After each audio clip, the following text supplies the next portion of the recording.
They say it's better to leave than to be left. But I wonder if the ones who say that have ever had to live with the silence that follows, the echo of a goodbye they caused. My name is Leah, and I used to be married to a man who saw the best in me long after I stopped seeing it in myself. Jack wasn't perfect, but he was good. The kind of man who'd stay up late to help a neighbor fix a broken sink, who always sent handwritten thank you notes even for the smallest gestures. He was a man who took his time with everything: his PhD, his relationships, his love. And he gave that love to me so completely, it terrified me. Somewhere along the way, I started craving something else. Not better, just different. The thrill of being wanted by someone new, someone unburdened by our past or my insecurities. During the early months of the pandemic, when the world felt uncertain and fragile, I did something irreversible. I began an affair with Dylan, a waiter at a nearby cafe. It started with flirty conversations and harmless glances, but it didn't stay that way. When Jack found out, he didn't yell, he didn't beg or plead. He simply looked at me like I was a stranger and said, "If this is what you want, I won't stand in your way." We divorced quietly, almost coldly. No fights, no lawyers clawing at each other, just two signatures and a silence that settled between us like fog. He moved 2 hours away. I sent him a message on his birthday. No reply. I mailed him a gift when he finished his doctorate. Still nothing.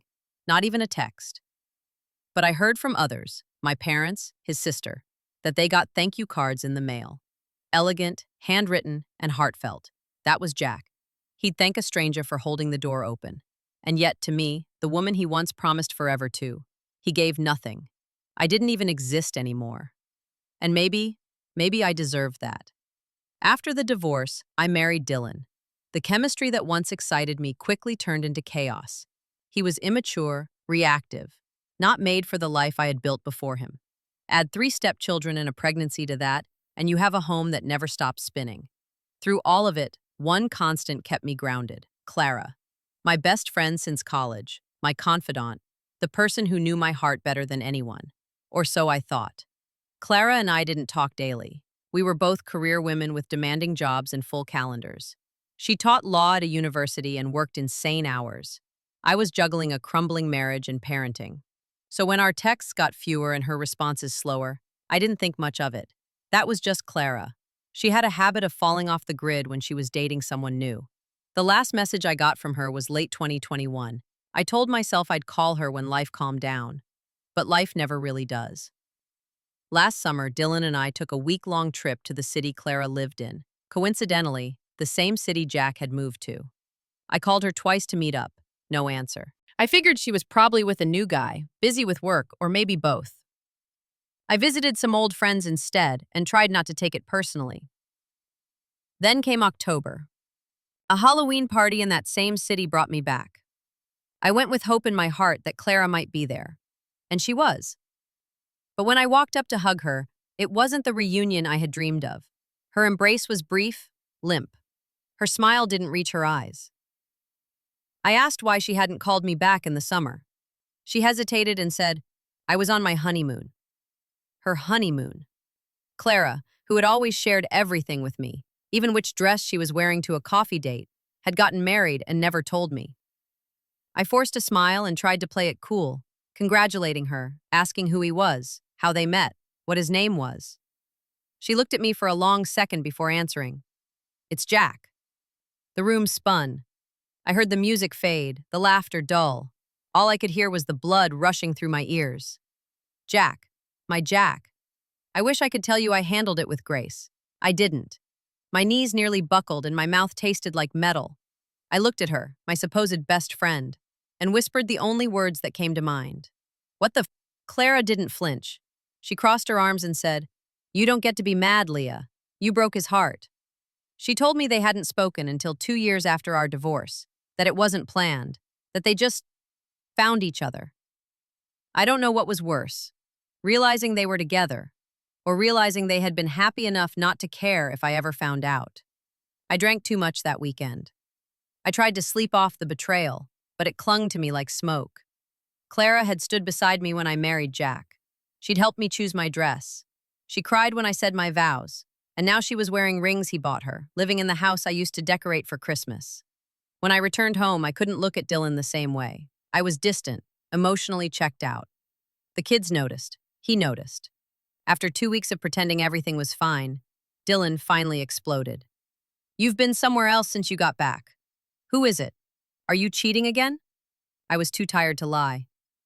"Jack married Clara." He blinked once, twice. Then he let out a short, humorless laugh. "You're just finding that out now?" My heart stopped. "You knew?" "Of course I did. It's all over social media. I figured you knew too." I lost it. All the rage, confusion, and heartbreak poured out in that moment. He knew. He knew and said nothing. He watched me search for Clara, watched me send Jack gifts and messages, and let me spiral in silence. We screamed at each other that night. I called him a coward. He called me obsessed. I accused him of betrayal for not telling me. He said I was still in love with a man who didn't want me anymore, and that was the knife that cut deepest. Because maybe I was. I hadn't realized how deeply Jack was still rooted in my heart until I saw him through someone else's eyes. Clara's eyes. The way she smiled when she said his name, the softness in her voice when she talked about their honeymoon. It was how I used to speak about him before I destroyed us. I didn't sleep that night. I didn't sleep the next either. After work, I packed a bag and went to my parents' house. I needed time to breathe, to stop drowning in my own decisions. But space didn't bring clarity, only guilt.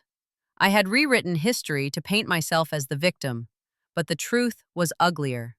I had broken something that didn't deserve to be broken. And now I was watching others live the life I carelessly walked away from. When I returned home, the air was heavy. Dylan and I barely spoke. When we did, it was either short or loud. He told me I was still hung up on Jack. I told him he'd never understand because he didn't have real friendships to lose. But that was deflection. The truth was, I couldn't accept that I had done this to myself. Jack had moved on. Clara had moved on. Even Dylan had moved on emotionally, detaching from me with every cold glance. I was the only one stuck in the wreckage of my choices. The silence I had once thought I needed had become unbearable. I missed the sound of Jack's laugh, the way he used to leave notes in my lunch, the quiet way he held me when I cried. But those memories are no longer mine to hold. They belong to someone else now, to Clara. And that is the price of goodbye. Thank you for listening to this story on Kindle Stories. Have you ever made a choice you wish you could undo? Or lost someone only to realize what they meant too late? Share your thoughts with us in the comment section below. If you found this story moving, don't forget to like, subscribe, and turn on the notification bell.